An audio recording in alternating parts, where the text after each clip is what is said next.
Thank you, Mr. Chairman. I want to kind of begin with a discussion about the baseline problem, which to me is that we don't have a financially literate population, especially among youth.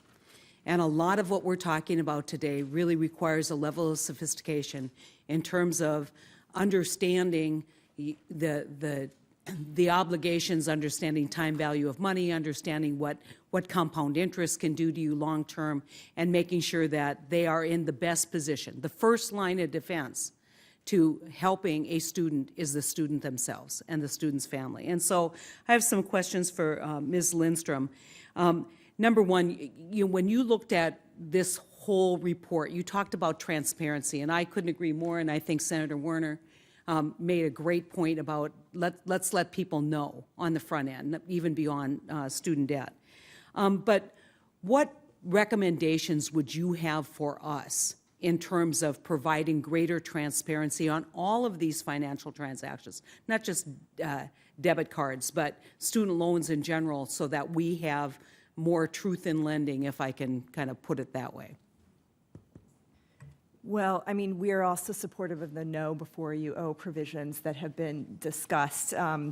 So in that regard, I think that would be a great start. But wouldn't you agree? Wouldn't you agree that sometimes students make some pretty bad decisions, even if they had access to all that information? Yeah, I mean, I do think that financial education plays a role, but it's not the primary way that you're going to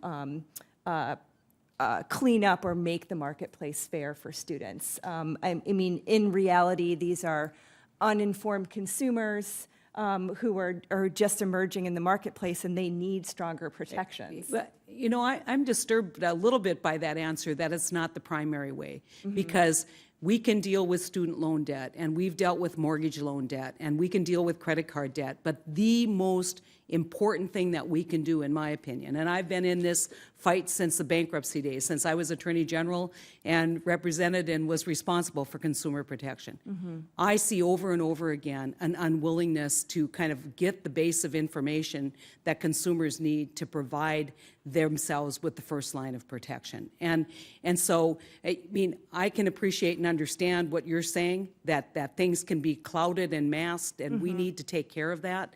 We need to make sure it's as transparent as what it can. But transitioning to maybe a bigger discussion, what are campuses doing? What are student organizations doing? What are you doing on campuses to provide better consumer education to students so they do exercise either political clout that they have to tell the administration, I want more options, or the wherewithal to make a different choice? Well, yeah, so specifically, we do run financial education campaigns from time to time. We actually are a student-run organization, so students make those choices. Currently, I don't have anything that we're running right now, but in the past, we have run, previous to the passage of the CARD Act, we ran a big campaign called FEESA, F-E-E-S-A, where students ran a tongue-in-cheek bank marketing campaign on campus. They dressed up like credit card marketers, and they gave out free T-shirts and lollipops, et cetera, and consumer education guides for students on how to navigate the credit card deals that were being hawked on campus at the time. Yeah. So that's an example of the type of education that we have engaged in, and right now we're considering engaging in an education campaign around keeping your interest low when you get into repayment. I would just suggest that on the University of North Dakota, they've actually created within their student financial office a consumer protection kind of division with consumer education, trying to figure out debt. But I have one other question for you.